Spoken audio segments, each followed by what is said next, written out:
welcome to the final civilized variation section, the linear section. So we're leaving the drill axis civilized variation section of our fire punk culture, our fire modding. I like fire modding. It's sounds catchy. So again, civilized variations. The naming of these sets it apart from the primal 8 basics, which, as you know, were created by our ancestors in nature in primitive situations, and the civilized variations are created in a dojo, so in more of an artificial setting. Although there are ways to get them to be created, I'm sure, in primitive situations with primitive tools, if you really try, if you really work at it. Maybe not the guitar one, the Kikaira drill, but you know. So in this section, I'm introducing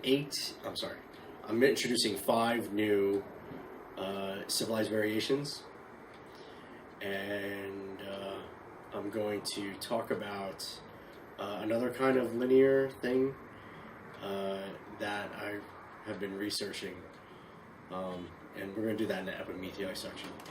But so we're in the linear section, so we're changing the names from the suffix ending in drill. We're changing that to the prefix of fire, and it goes with the culture of all the linears are named first fire. So fire plow, fire saw, fire thong.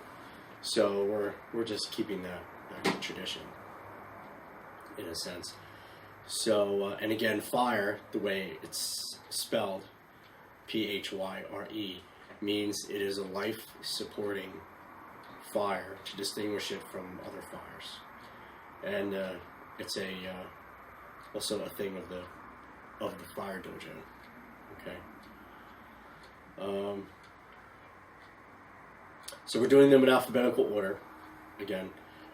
So what we have for you today is, or this section, is the fire belt, the fire crossbow, the fire glide,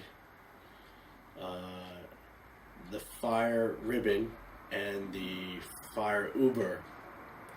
So the fire uber, the last one, as you can imagine, gets its name, carries over from the uber drill, in that in the uber drill it's an all-in-one where you could do like a bazillion different drill axis techniques with the one device. The uber fire uber is basically all 3 fire plow, fire saw, fire thong, all in one, plus one more called the fire ribbon, which I'm going to go over. So I'm excited to show you that one. Now the fire glide, I'm also very excited to do. It's fire glide is a variation of fire saw, and in a way that method is much like the bow drill, where the bow drill has its limits. With the bow drill, there's only certain woods you could do at certain densities that are only within human limits. So beyond that, you have to change the technique and the method into Egyptian drill, crutch drill, toggle drill, where the higher the density you go, the more pressure you need, pressure that is actually beyond human capabilities to push down on the pressure hand brace. So the fire glide is a fire saw variation where we're going to be able to test harder densities, because like the fire saw, there's only certain densities you can pull off within human capabilities. So the fire glide is very exciting because it allows us to push farther into higher densities.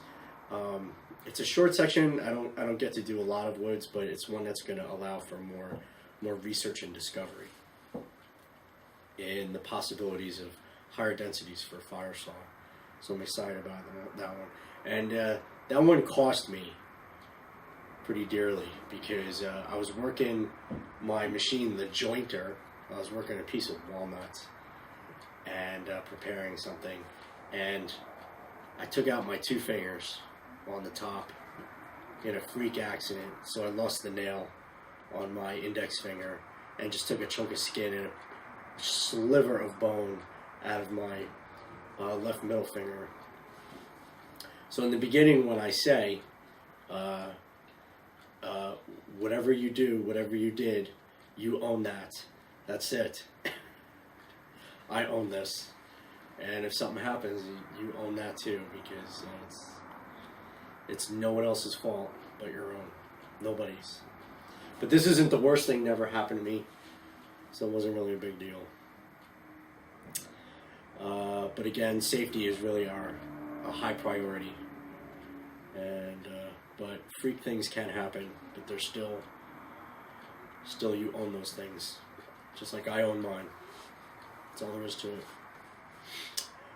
it. So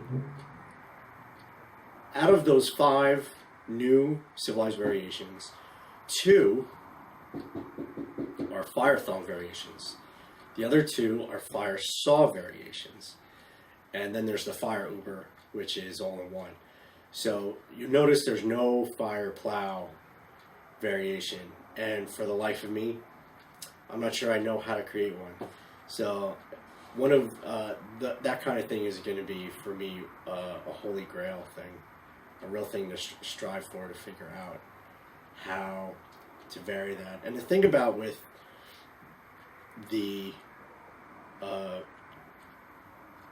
linear methods is that they're only core 2. There's only a blade and there's only a base. So unlike all the drill methods where you can just add this piece and add that piece, and you can have a lot more variation with drills and axis methods, techniques. You can create more and more techniques. But with the linear variations, you're very limited. So it's much like when you're cooking, you're limited on ingredients. So your recipe's kind of small. It's when you're painting, you're limited on colors, and so your artwork is a little limited. But you do the best you can, to kind of use a metaphor there. So one of the ones that I'm most excited about is the fire ribbon. I'm very excited to show that one to you. And for the life of me, I have one of the holy grail things for me, the things that I've really been searching for, is a domestic version of the fire thong. Because as you know, as far as I know, there's only 2 materials that you could use for a fire thong in the world. A rattan or bamboo. And even then with the bamboo, it has to be like certain bamboo. You're limited. And so I always wanted to try to get to do something domestic. And I think I've discovered the fire thong variation for all domestics anywhere, universally. So I think you're going to like that one.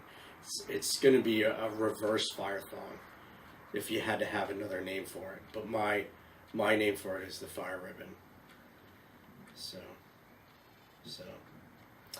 I think you're going to like that. The epimethei section, we start to go over. What I leave for last is, well, when I started the Hiden Dekiden show, I wanted to include literally every single friction fire thing that could possibly be out there in the universe of wood friction fire. And one of the things that came across is something called the Fire Planes of the Upper Chinookan. And it was written in an ethnology journal back in the early 80s. And the research comes from throughout that's this last century. And it has to do with some information gathered from the Wishram Chinookan, Cascade area, the Washington, Oregon area of the United States. Those peoples, those native peoples, and it's some stories that come from there, from one source, and you're gonna get my opinion, my, how do I put it? Well, my take on what that's all about. And I see that it was researched by some other people on blogs in the primitive technology world out there back in like 2007, and then didn't hear anything else about it. So I got an issue actually off eBay of the actual article, as well as some other things that I printed off, and so I'm pretty excited to play around with that. But you get my take on it. And the main thing really with that is it's a lot like the fire drill of the Gauchos, which is our honorary number 9, primary 9th basic. You have to take pictures and descriptions with a grain of salt.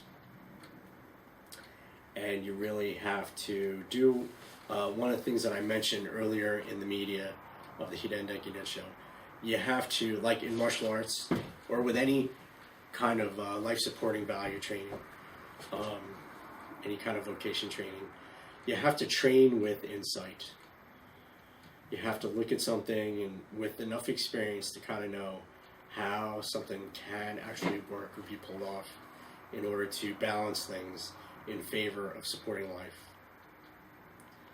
So, because again, wood friction firekeeping is really not just a science and an art in itself. It's a metaphor for anyone out there who is studying, learning, training, practicing any kind of life-supporting vocation, skill.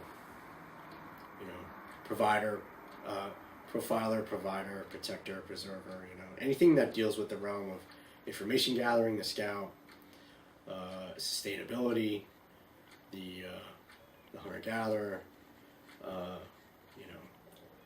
protection, defense, saving lives, the warrior, the healer.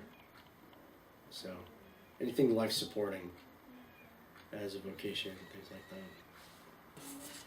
that, with a grain of salt.